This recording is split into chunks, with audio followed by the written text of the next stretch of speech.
Welcome back for another episode of the Big O Podcast. Today's episode is sponsored by Manscaped, the world's leader in men's below-the-waist grooming. Head over to manscaped.com and use the code THEBIGO20 at checkout to get 20% off your purchase, plus free shipping. I am joined today by former Toronto Blue Jays field reporter, host of the Out of the Park podcast, and proud member of not just one, not just two, but 2.5 legendary tribute bands. Barry Davis. Barry, how are you doing today? And you forgot the proud owner of the Manscaped 2.0. Oh, there we go. There we go. A fellow Manscapian. Yeah. Yes. Listen, you do what you got to do. But how are you doing today? How are things going? Things are great, man. I mean, slowly the world is starting to get back to normal, and live music's a thing again. So I've been busy preparing for shows of the 3 different bands that you mentioned. I'll plug them all. We Ain't Petty, a tribute to Tom Petty and the Heartbreakers.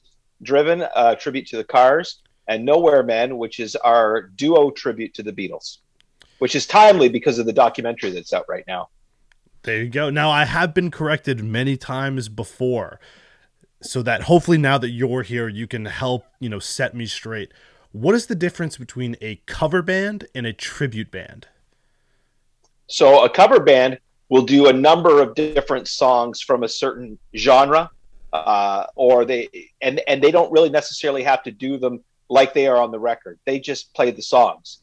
When you're a tribute band, you're literally performing as that person. So when I'm on stage with We Ain't Petty, I'm Tom Petty. And we try to perform the songs as close to the way they are on the record as possible. So that's the difference between a tribute band and a cover band.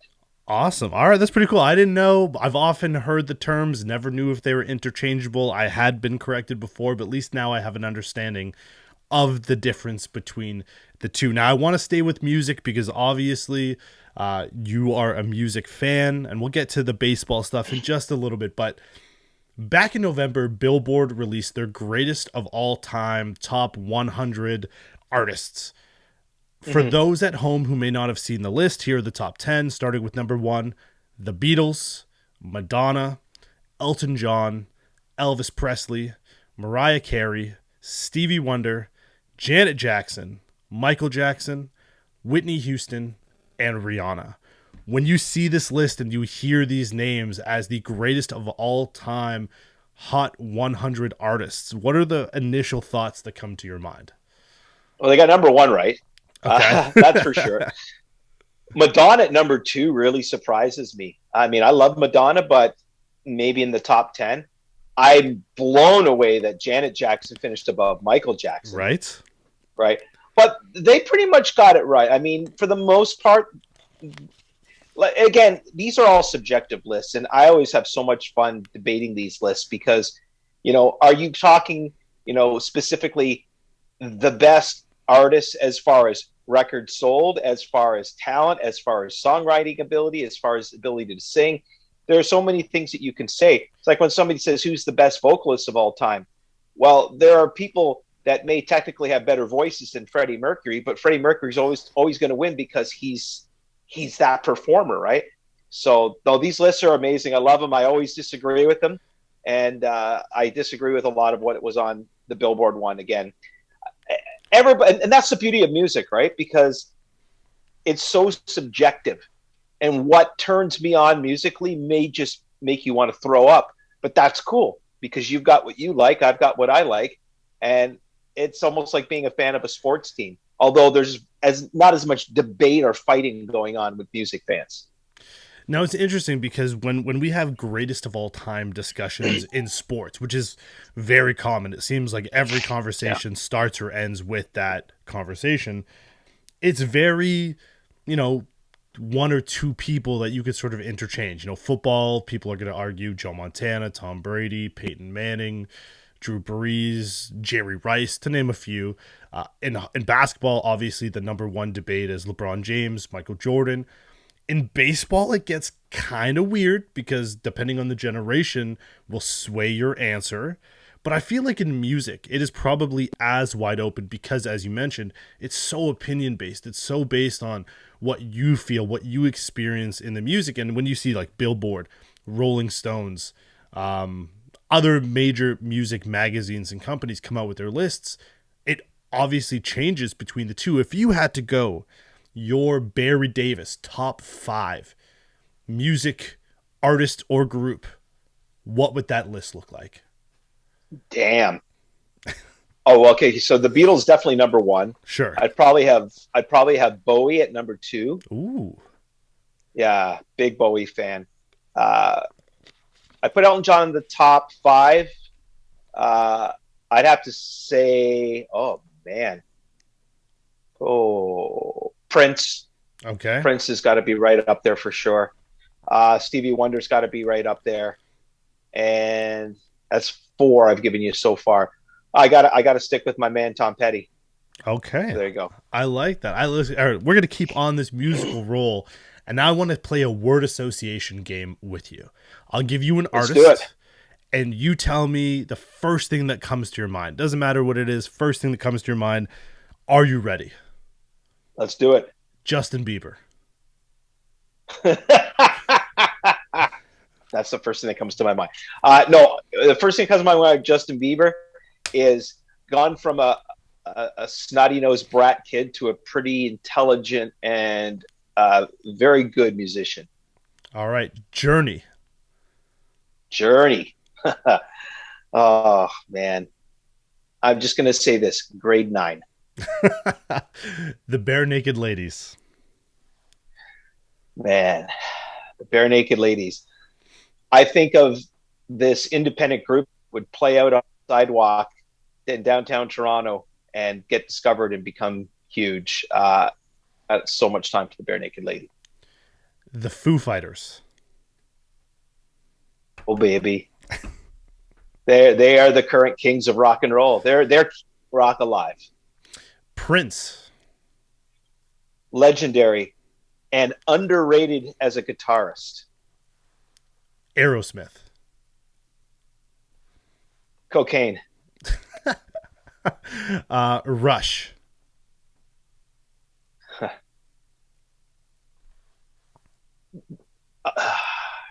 Canada's proudest band. I mean, to me, that's what Canadian music's all about, man. Rush. Drake. Next Raptors head coach. And taking us home, last but not least, Tom Petty. Died too soon. Now, you had some interesting things to say, starting with the Biebs, number one. And I totally agree with you. We've seen the arc of Justin Bieber. We've seen this child. I want to hate him. I really want to hate the guy. It's hard to now. It's getting harder. It's harder and harder to hate the kid. Yeah, I mean, getting discovered on YouTube, obviously this internet sensation at the very boom of the internet sensations. And then, as you say, snotty nose a little bit, starts making music with Usher, starts, getting that big swollen head, makes some very poor decisions. But then as we get to the last 5 years, maybe, he settles down, has a wife. He's making different kind of music. He's really starting to open up about some of the struggles that he's had. And he's now become one of the most relatable people as far as can make mistakes, doing their best to try to make better decisions, and is now starting to fade from that, boy making terrible decisions to, man, this is like the overall everyday guy as far as, he's just like us, makes mistakes, trying to redeem himself. I mean, he just had a bunch of merchandise and stuff named after him for Tim Hortons for the next, month or so. The Biebs is doing pretty well. And the Biebs hasn't forgotten he's Canadian. And I give him credit for that, right? I mean, two of the biggest names from Canada are really, making it public knowledge that they are proud to be Canadian. Biebs is one, and Ryan Reynolds is the one that stands out most for me. Yeah, Ryan Reynolds is definitely unapologetically Canadian, hilarious. We've got some good representatives in a time where it wasn't so sexy to be Canadian. It was kind of like the secret you kept to yourself, because once you said you were Canadian, it didn't necessarily, have people, feeling good about themselves. But I feel like, yeah, you're right. Ryan Reynolds, Justin Bieber. I mean, you could say Drake, because as the Toronto Raptors Yeah, ambassador, totally. Yep. he's repping Toronto, and getting guys in the NBA and musicians to buy Mm. into coming to Toronto as a staple for music Yep. festivals, for nightlife. So, I mean, they're probably the greatest ambassadors Canada has ever seen. Yeah, I agree with you 100%. I mean, as big as Shania Twain was in the States, she wasn't making people, stand up and say, wow, Canadians are awesome. You know, uh, I think as a Canadian, we all have this inferiority complex, right? And we're always so shocked when somebody that's Canadian makes it big. And I mean, you mentioned, comedians, and you think of the number of great Canadians. John Candy comes to mind first Yep. and foremost, right? And you know, but it's funny because I have a lot of relatives in the States, and when I'd go there, I'd play Canadian music or show movies with Canadians, and said, do you know where they're from? And they 9 times out of 10 had no idea they're Canadian. Yeah, I mean, Canadians take over hockey. That's the given. Mm. That's what everybody Yeah. expects. But I mean, when you start to look at the Grammys and the Oscars, we're starting to see a lot more Canadian content come out there and represent Canada as a whole. I mean, the big joke. Not getting into COVID, but at the onslaught of COVID, people were like, "We're going to leave the United States and move up to Canada." That was like the big joke that Hollywood was talking about. Hmm. Didn't happen, and we're probably thankful for that. But Canada is definitely holding its own and changing the minds of people as far as what they used to think about the Great White North. Now, speaking of the Great White North, hockey is dominated, as I mentioned, but baseball, it's getting Hmm. it's getting sexy again. It is becoming a time where, and you're no stranger to this, 2015, 2016, two of the greatest playoff runs for the Toronto Blue Jays. It is, yeah, there Still, we I still have these, Barry Davis got to and they celebrate with champagne, they and still smell like champagne after all these years. for our listeners, he pulled out the old snowboard goggles that he got to celebrate with the Toronto Blue Jays during their great and energetic postseason run. First, take us through those two seasons, because it really is a buildup. As much as there were some trades that took the Blue Jays over the top, it was building a culture with that team, and they finally sort of reached the pinnacle at that time. What was it like during those two seasons covering the Blue Jays as the field reporter? I think before we even look at 15 and 16, I think we need to look at 2015, and that was the year that made all those huge moves, right? R.A. Dickey and Mark Burley and Jose Reyes. And this was supposed to be the team that was going to win the World Series, and they absolutely tanked. And we knew the team was better than what they played. And 2014, weren't sure. Maybe they're not that great. They made a decent run, but they weren't great. 2015 was a year that I thought, okay, now they got Josh Donaldson in the lineup, and people are starting to talk about these guys. But they really disappointed. And at the end of July, they were a 500 team, and they were, I think, 8.5 games out of first place. And everyone thought that they're done, right? Everyone wanted Alex fired. And then all of a sudden, you approach the trade deadline, and they start making moves. And with each move came that excitement. But I think I remember thinking a lot, man, you look at how far back they are right now. They will have to go this and this the rest of the way if they want to even stand a chance. And that's why whenever people say that, in July or August, well, them to get in the race, they're going to have to just win baseball. And that's what they did. And I remember, even as deep into the season as early July, and the Rogers Center it was dead. I mean, there were people, but it was dead. And then all of a sudden, the moves are made. And I really look at that game against Kansas City. It was when David Price made his debut at Rogers Center. And there was the big fight that happened. Aaron Sanchez got chucked out of the game. And this team just galvanized from that moment on. And all of a sudden, the fans started coming back. And, September hits, and the place was just so, so electric. And, the Hooked on a Feeling song, which I used to like in the 70s when it came out and I got sick of, but now I miss it. And now Right. I think, wouldn't it be great to be able to hear that again going into the eighth inning, because it reminds me of those two seasons. And then again, 2016, there were changes, but you knew this team still had another run in it. And the thinking was, could they do it again? Could they make it to the postseason again? And sure enough, they do. And this one was not as intense as the year before. Uh, I actually think the 2015 team had a better shot of making it to the World Series than the 2016 team. And you think about that last game in Kansas City when they were eliminated, and they had a rally going. They had Dalton Pompey on third with nobody out, Yeah. and he represented the tying run. And they got screwed over on a Ben Revere strikeout, and there was a pop up by Donaldson, and that was it. It just gone quietly.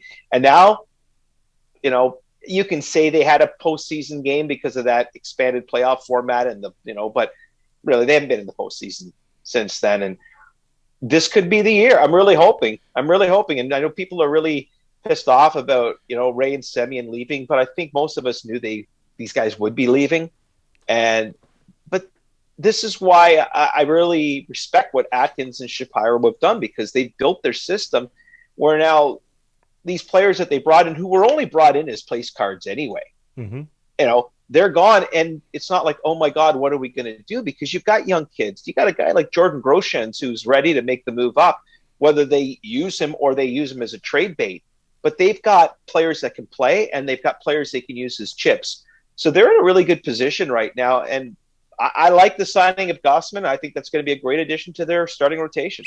Hey, fellas. Join the global leaders in men's below-the-waist grooming and leaving 2021 behind and entering 2022 with a clear mind and clean balls. 2022 is here, and the last thing you want to be is the guy with pubes getting in your way of making this year the best one yet.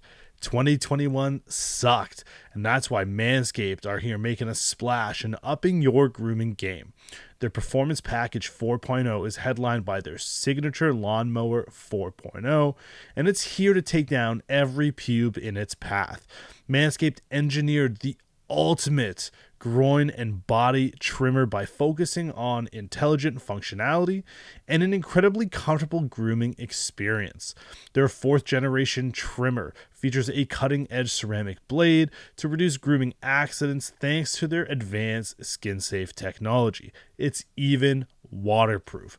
Now, this tool is amazing, and I'm confident using the 4.0 to leave 2021 and my gross pubes with it. Also included is the Weed Whacker nose and ear hair trimmer to whack every hair up top and feel good while doing it. Also included is the Crop Preserver and the Crop Reviver, an anti-chafing ball deodorant, moisturizer, and toner. This hygiene bundle will come with a pair of Manscaped anti-chafing boxers that'll keep your junk feeling fresh all day. The perfect package for your perfect package. And going into 2022, I'm confident about smelling like $1,000,000. You may be asking how, and I'm happy you did. I use the Manscaped Refined Cologne with the same signature scent that's in all of the Manscaped formulas, a great complement to your collection. Now use the code TheBigO20 for 20% off plus free shipping when you go to manscaped.com. I'm in all confidence in smelling good this year. Join me with Manscaped by going to manscaped.com using the code TheBigO20. Get 20% off your purchase plus free shipping. Again, Happy New Year's to your balls. Link will be down below in the description. You'll thank me later. I mean, he's familiar with the AL East, pitching for Baltimore, so I mean, he has that going for him. I always was worried about Barrios. I love him on my fantasy team. I've had him since he broke through into the majors. I always was kind of nervous about what the transition from a very weak division to the AL East was going to be like for him. But, I mean, he showed great signs of that ace pitcher. And if the Blue Jays can have him, they can have Gossman. If they have Ryu. If they can go ahead and, move Pearson to the bullpen potentially, because he was electric down the stretch. He was great in the bullpen. This Blue Jays team is very scary. For those who are watching, I'm wearing a Red Sox hat. I'm a Boston Red Sox fan, but damn, the team I did not want to play when that whole playoff thing shook out with the different scenarios with the Yankees and the Blue Jays and the Red Sox, I did not want to come anywhere near the Toronto Blue Jays because I felt that if they had an opportunity, they were young enough, they were good enough that they were just going to wreak havoc and screw up somebody's postseason run. Unfortunately, it didn't happen for the Blue Jays last year. Going into this season, or at least, the next season, we'll call it, because who knows when baseball will start back. The Toronto Blue Jays, I believe the last time I looked on a sports book that I use, are the third favored team to win the World Series. When was the last time a sports book or a U.S. market respected a Canadian team like the Toronto Blue Jays as much as we're seeing right now? Only the Dodgers and the Houston Astros have better odds of winning the World Series than the Toronto Blue Jays. I will bring you back again to 2013. And Las Vegas had the Jays as the odds-on favorites to win the World Series. Didn't work out very well. No. Those odds quickly changed once the season began. And I do remember that. I do remember a time when they made all of those deals and tickets were flying off the shelves. Mm-hmm. The Jays were packing the Rogers Center. And then that distrust came. When everything fell apart, you didn't see the Rogers Center get packed again until that August run of 2015 when you couldn't buy a nosebleed seat, standing room only, for like $200. It was crazy. And it wasn't just Toronto.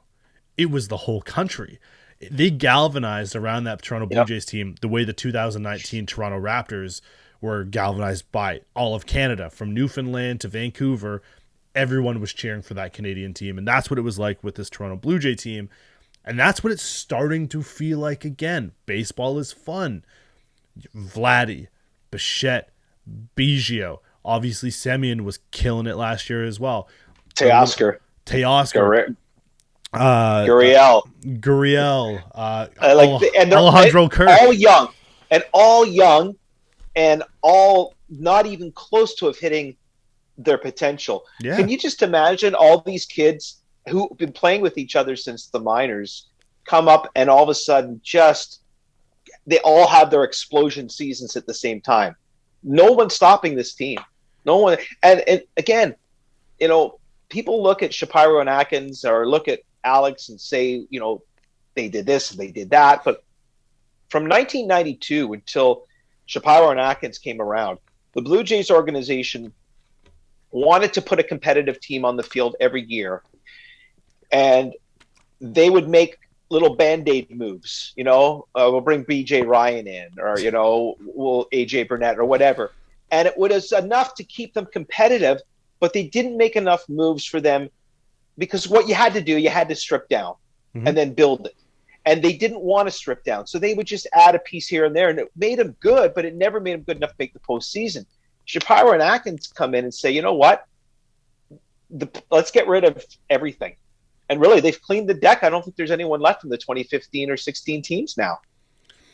Yeah, the Blue Jays always had that problem where they have starting pitching or incredible bats, and they could never put it together in the same season. It was never going to happen. And then all of a sudden, this year, where you have a Cy Young winner in Robbie Ray, you have two guys nominated for AL MVP in Semyon and Vladdy. Not to mention that from 1 to 9 in that batting order, you were not getting a free out. From 7 through 9, they were turning that lineup over, and the Blue Jays were putting up big runs when they were going hard. And so when we think about, as you mentioned, the core of these young guys going up together, Bichette has made the move. Vladdy struggled in year 1 and then reminded everybody why he was such a talent, because a lot of people started to write him off.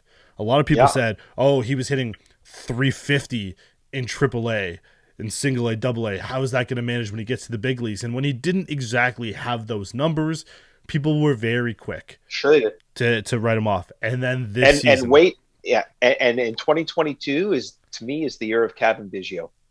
I think he's a really smart ball player, and you can't deny the pedigree he has. Yep. Okay, he grew up in the game, but when I watch him play, I don't see a hack. I don't see a utility guy. I don't see a John McDonald. I see a guy who could be a regular, everyday player and hit close to 300. And when he's connecting the right way, I mean, you see him going opposite all the time and driving the ball, and that's the kind of hitter he needs to be. And he just needs to get a better eye at the plate, better discipline, and know what pitches he's supposed to swing at. And that comes with maturity. I think he's going to be a late bloomer, and he's going to really show that he belongs. And the best thing for Kevin Biggio is the fact that the guys that he came up with are ascending the way that they are. Because he doesn't have that same pressure. He can learn and stay behind the Gurriels and the Teoscars. He doesn't have to step right into that role. And so he can develop, he can take his time, and he can get there. And when they need him, I am certain he will be able to answer the bell. Now, obviously, we talked about the departure of Robbie Ray and Mark Semien and bringing in Gossman. And we now know that as of, time of recording, it's been a couple days since the lockout. What do you think the Blue Jays are going to do? One, with so much uncertainty of when a postseason or when a regular season will begin. The first time we've had a work stoppage since '94, first lockout since 1990. A lot of people in the industry have said baseball has not recovered since the '94 lockout. What do Strike. Strike. 94 sorry. was a strike. I meant to say work stoppage. 94 work stoppage. You know what? And that's the best way to put it, because both sides are to blame every time, whether it's a lockout or a strike. Both sides are to blame. Listen, I have been talking to people in the game, agents and such, for the last few years, and they have all been preparing for this because there was no doubt in their minds that there was going to be a strike or a lockout. And there is some big concerns about this season. And it really sucks because we just had to endure, partial seasons and such because of COVID. Yep. And, again, whenever there's a stoppage, whether it's because of a lockout, strike, or what we saw, people find other things to fill their time. And baseball comes back and maybe some people aren't as interested. So I tell you what, the worst possible thing that could happen to Major League Baseball is to have another work stoppage and not be able to see a season. If that happens in this day and age, with the number of things that there are to do to fill our time, it could be a major decline for baseball. I'll give you an unlikely pastime that will take over from baseball if it goes too long, and that is soccer. Soccer in this country is starting to ascend. And right now, with the men's national team leading CONCACAF with a great chance to qualify for not only the 2022 World Cup, but also when they host or try host in 2026, the game of soccer on a national level is starting to ascend. And if there's no baseball, and there's no basketball, and there's no hockey, there's only going to be one thing to really pay attention to come summertime, and that's going to be soccer. And it's unlikely, and it's going to probably take a lot to get there, and baseball could probably step back in, but baseball really can't afford when they have games that are running almost 4 hours, when their attendance in certain markets are not, doing well. They've got good television deals, but since '94, the game of baseball hasn't really recovered, mainly because they also don't have a much younger audience. Like, a lot of those guys who are still watching baseball are still of an older generation from that '94 time. What does baseball need to do in order to get that young demographic to buy in to baseball again? It's a really interesting question, and I assume I have a few years on you, and I've been able to watch baseball since the '70s. So, but I've been going to games since the '70s. I remember, how baseball was in Toronto, and every time there was a work stoppage, there'd be a little bit of a letdown. but I know it happened all around baseball, but especially here in the country, because in the 2 and 93, Jays win the World Series both those years. Okay. In 94, it looks like the Expos are going to win the World Yep. Series. All that gets shut down. And for our country, baseball just became like, screw you, you know? And it took a long time to recover from that 94. And what brought young fans back, and where I'm going to kind of answer your question is, uh, when I was, probably your age, young kids didn't go to baseball games anymore. It was just a very old demographic. Even they were on a radio station that played oldies music, right? So it was a very old demographic. When they start winning, then that brings outside people into the game, and then those young people, might be in their early teens. Oh, it's exciting! They're in the playoffs. They grow up becoming big baseball fans. But if the team doesn't win again for another 20 years, you got to start that whole process over again. Yep. So I think, from a Blue Jays perspective, the team winning is definitely going to help bringing in a younger audience. And I think that has to do with pretty much any team right now.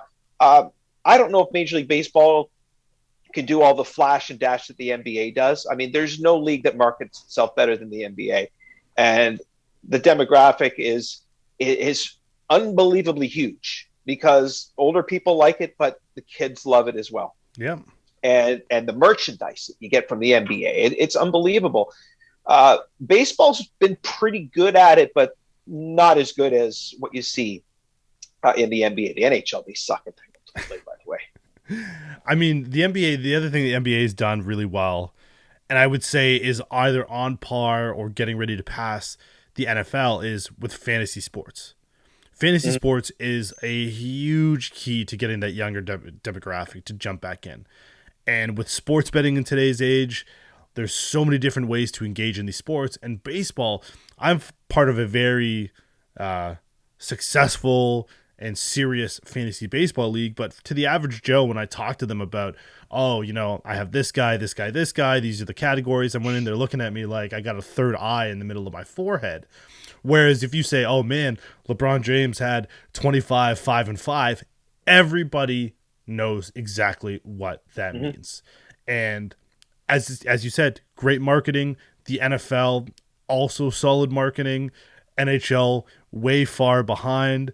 But I think baseball has an opportunity. I think baseball with Shohei Ohtani, with Fernando Tatis Jr., with Juan Soto, Vladdy, Ronald Acuna Jr., they are in this golden age of talent outside of Ohtani, under 23 years old that can really carry the next generation of superstar. And multicultural as well. Yes. I mean, we got people from all different countries as 100%. well that reach out to so many different demographics. And and this is where Major League Baseball has to take advantage of this. And they have to really, really push. Everyone needs to know their faces, right? Listen, my wife is not even close to being a sports fan, but she knows who Michael Jordan is. She knows who Shaquille O'Neal is, Kobe Bryant, LeBron James. She knows the names, and she would know what they look like if she saw them on TV. But if I asked her to tell me who the best hockey players in the NHL right now or the best baseball, not a clue. Right. Not a clue. Right? Yeah. So I don't know if you can compete with the NBA. I mean, the other thing is, they're not wearing hats. They're not wearing helmets. Yep. People can see their faces. The game's very close. Fans can get closer to the action. TV is really close. So you have the opportunity to see them. I'd like to see more personality in the game. I mean, there were times, the 70s was the best for personality in the game. And that draws fans too. And whether it be, the Orioles manager, Earl Weaver, going out and fighting with umpires and picking up home plate, and Billy Martin doing his thing.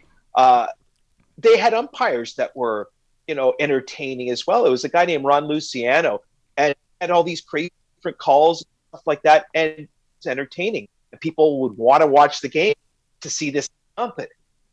Go figure. right? There's definitely ways to market the game, draw in the crowd. That's what they pay them the bucks for. But first has to happen is that there has to be a way to not have a lockout and have the game, not start when it's supposed to start. Yeah, it's definitely tough. There's definitely a road where no baseball gets affected, but that time is quickly going to go. And before we know it, spring training is supposed to start. Before we know it, the Major League Baseball will begin. And it does not seem like they are very close together as far as what each side wants. Some main points, expanded playoffs is a big thing that the league is pushing for. Players pushing for earlier arbitration, service time. They're also looking at the universal DH. Like, these are some of the hot button issues for people who are not deep into the baseball world. In your mind, in a perfect world, what do you think gets agreed upon, and what do we see in the next iteration of a Major League Baseball season? So as far as any potential rule changes go, I like the universal DH. I think it's a great idea. I think that they have got to get rid of the runner on second for extra innings. I'm not a fan of that at all, but these are just my opinions, right? But I think that the players and owners are going to have, those are not going to be the issue. At the end of the day, rule changes and such, that's not what's going to put the two sides together.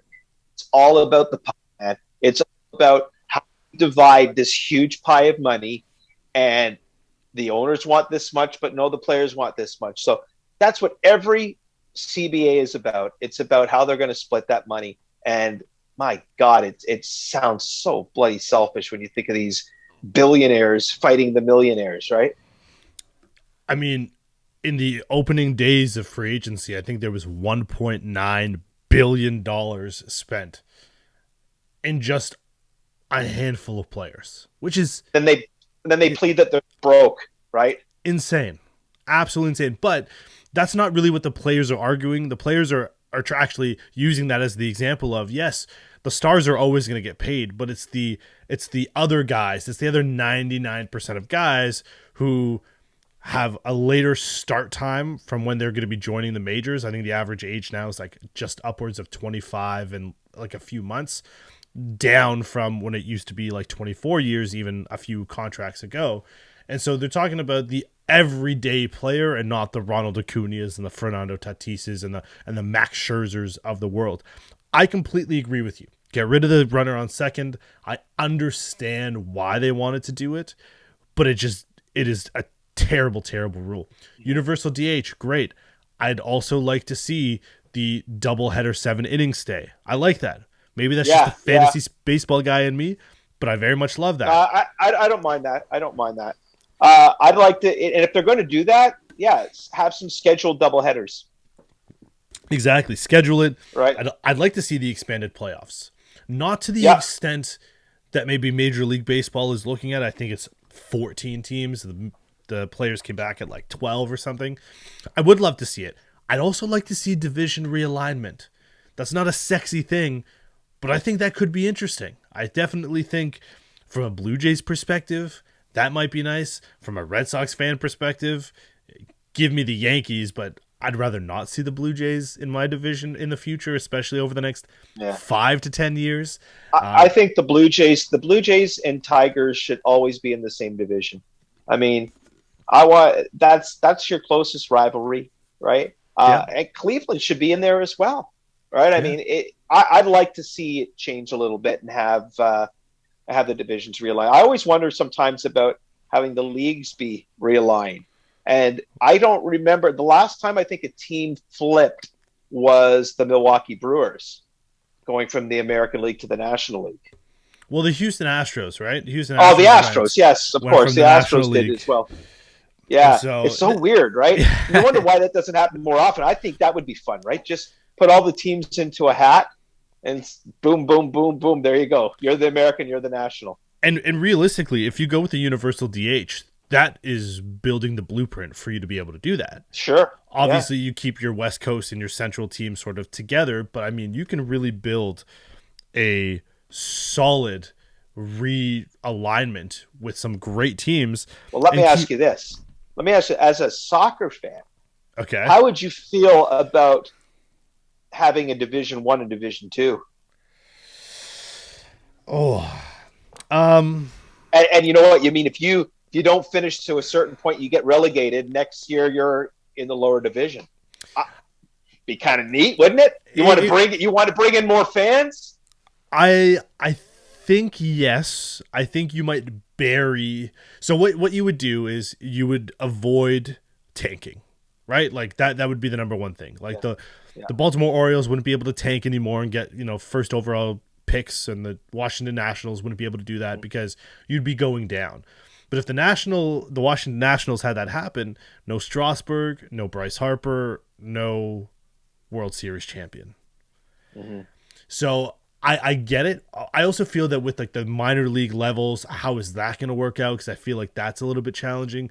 In soccer, they have academies, so you can go. I just don't know if the game is loved enough, and I think that's what it comes down to. In England, for instance, we use the English Premier League. Soccer is gold. Whether you are in the EPL, whether you're in the English Championship, whether you're in the third tier, they still have fans coming to their games and hoping that they can make it up. In Oh, baseball, footy. They love footy out there. they do. I just don't know if you have that love for baseball the same way that if a team loses and gets relegated, that they're going to have people go to the games, have people watch the games. And if you don't have But those think things, about this. Nobody's going to those teams' games anyways because they're so bad. and yet they're still Right? generating enough revenue to But stay here's afloat. the thing: if say you're a terrible team, you're a fan of your terrible team, and they get relegated, now all of a sudden they've got a chance again because in their league they're playing other terrible teams, Yeah. right? And Now all of a sudden your bad team has a chance to make it to the World Series. I see the logic, and being a fan of Ted Lasso the way that I am, I love the relegation to back, and it would be interesting. I would never want my team to be relegated, to be very honest. However, there are always going to be diehard baseball fans and fans of the sport. It's a very interesting thing. However, I think the NBA might look at something like that sooner than Major League Baseball. And I only say that because Adam Silver is a big fan of the way soccer is marketed. In-game tournament or in-season tournaments, relegation, like these are all things Adam Silver has in the back of his mind. I don't know if Rob Manfred has that. I think Manfred is stacking away money for a cold winter, because I don't know. For baseball, yeah, maybe he might be a good commissioner, but I don't think he's a fan favorite. And Roger Goodell used to be public enemy number one as far as commissioners go. I feel Manfred might be at the top of that list now. Yeah, I wouldn't be surprised. I was just thinking of why that idea I had probably wouldn't work. Okay. And I totally forgot what it was, but it will come back to me. It just won't. It's an interesting concept, 100%. It's come back to me now. Okay, and it's because baseball teams don't stay down at the bottom very long in baseball, right? True. I mean, like as a Red Sox fan, hey, World Series, last place. World Series, last place, right? So I don't think there's any reason for relegation because these teams are not bad year after year after year, right? Unless you're the Baltimore Orioles. Well, yeah. Yeah. Man. I mean, you're always going to have. I almost feel sorry for them. Yeah. I mean, they have a bright future. Grayson Rodriguez, Adley Rushman, like they've got some guys who can ball. It's just a matter of when we're going to get to see them, and is there going to be enough other talent around them for them to have success? Because we might end up seeing them have success on another team. I mean, if you look at Clint Frazier from the New York Yankees, he was a prized possession in that farm system. And he just recently signed with he just signed somewhere else after they waived him. And he may go on to have a great season. But this is the thing. You try to catch your gems and try to have them work out for you. But in baseball, there's so many guys who are on the cusp who we either have on the top 100 prospect list, or a guy just has a great minor league career for 2 to 3 years and he's the next star of another team. Baseball is so funny. It comes at you so quick. And in the blink of an eye, it could all change, good or bad. And we've seen that over the course of so many prospects coming into the league that flame out after a year or two. And that being said, I love the Blue Jays. I love what they're going to do. If you had to put your GM hat on, lockout ends, there's a bajillion free agents out there. Who do you bring in based on the core that you already have established that you think helps them make the next step to the postseason and potentially winning a World Series title? Wow. There's no doubt the Jays could use some help at third base. And they keep bringing up the name Josh Donaldson. And I've thought long and hard about this because, I mean, a veteran guy who still has probably some good seasons left in him and can play offense, can play defense, sure, he's a veteran guy, could help a team. Yes. But there is a certain chemistry within that group of players. And I don't see Josh Donaldson fitting in with that particular group of players. And quite honestly, I don't think Shapiro and Atkins have any desire of bringing back someone that they've already said, we don't want you anymore. I mean, listen, it's not uncommon for teams to bring players back that had left, but I can't recall anybody that was from the Alex Anthopoulos organization that left the Blue Jays has been brought back by this group. Yeah, that's so interesting. Even Liam Hendricks, they had that chance. Liam and I spoke to Liam about this a number of times, and he really wanted to come back to the Jays. He really, really wanted to come back, but they didn't have enough interest in him. Look what's happened with Liam Hendricks. Just a world beater, absolute world beater. Josh Donaldson's interesting. I like that from a on the field. Yeah. Just like you plug his numbers in and you're like, this is the guy who's going to help propel that team. But crap, you hit him 6th in the lineup in this lineup, right? And this is where your experience of getting to talk to, players, returning players, your podcast, you get to develop all of these relationships with these ball players. So I want to ask you before we wrap things up, who was your favorite person to speak to, and who was the person that if you had the opportunity to talk to them again, you would pass? Ooh. I'm trying to make that as polite as possible. Yeah. I tell you what, the list of my favorite people to talk to is endless. As far as just the nicest, most sincere, genuine human being I've ever had a chance to talk to would be Devin Travis. Okay. You're not going to find a nicer. Okay. He is like Pinball Clemens. That kind of nice. That kind of nice. As far as having fun, Be a Genie and Kawasaki were my favorites from that standpoint. I mean, my God, both of them were just incredible. If I wanted to have a real deep conversation, I wanted to hear someone with intellect, Chris Colabello. I can listen to that guy talk all day. So there definitely are a lot of favorites. As far as the ones I'd not want to talk to again, and it's so funny because I had a chance to work with this guy later on after he retired.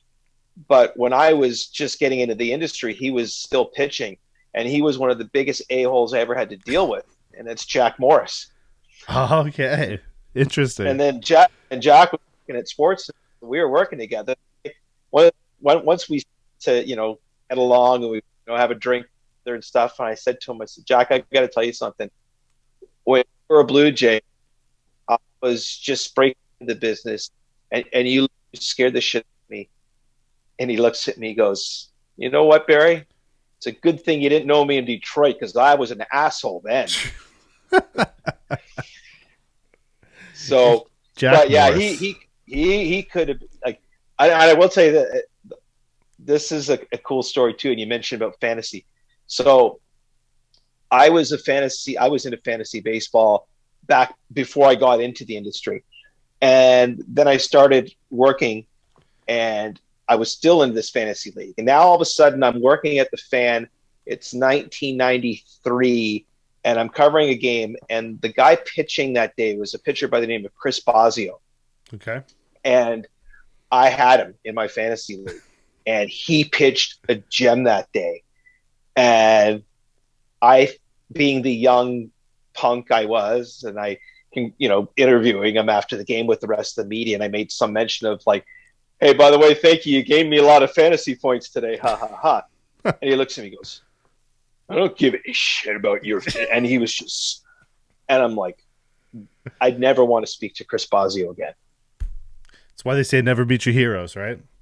That's right. Always I gonna will tell you one disappoint. more, and as a Red Sox fan, you'll appreciate this. And I will tell you that after this incident, he was always very gracious with his time, and I really, really got to like this guy personally.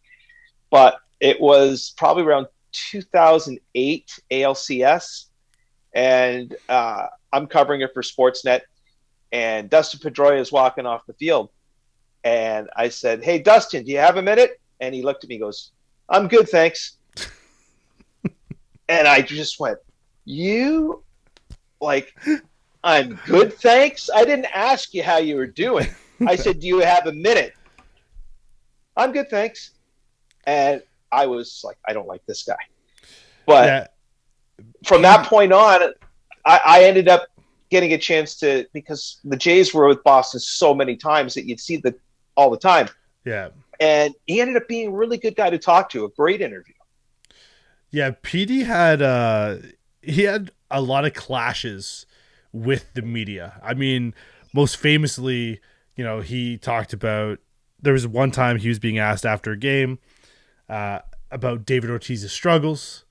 Talked about, is he ever going to be able to like hit again? Are you worried? He's like, I'm not worried. Laser show. And it became this huge thing with Red Sox Nation. All of the fans loved it. They started getting T-shirts. They made this is right around he was the cover athlete for MLB The Show, and the Laser Show became like this huge thing. It would have been a viral clip in today's age.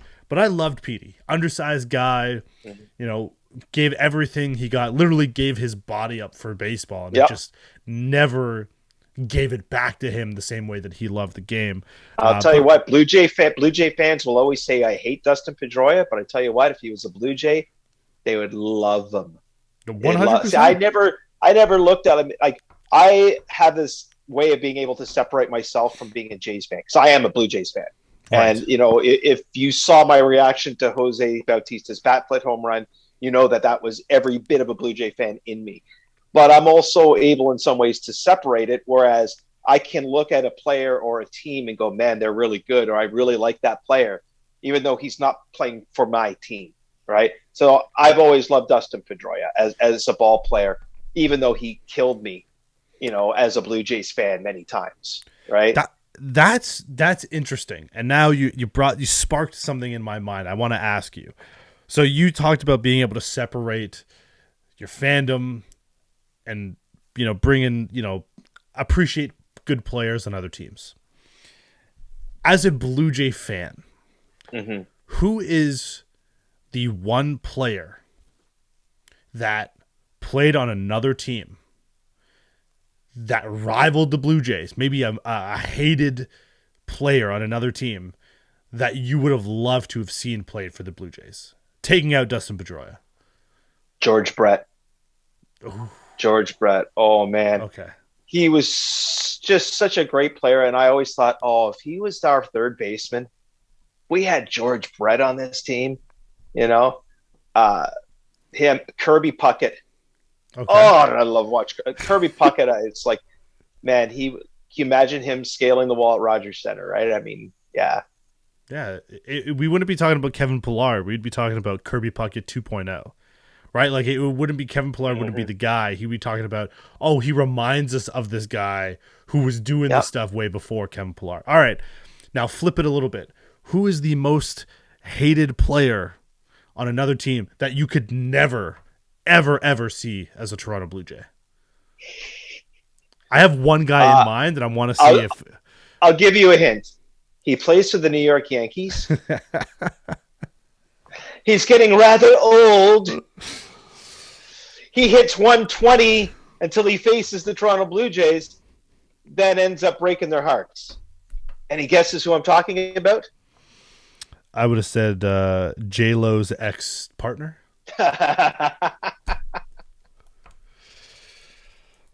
I mean, that's the player I had in my mind. I was like, who's like the most hated guy that, even despite the skill, you wouldn't want to have? Because I'm going to tell you what.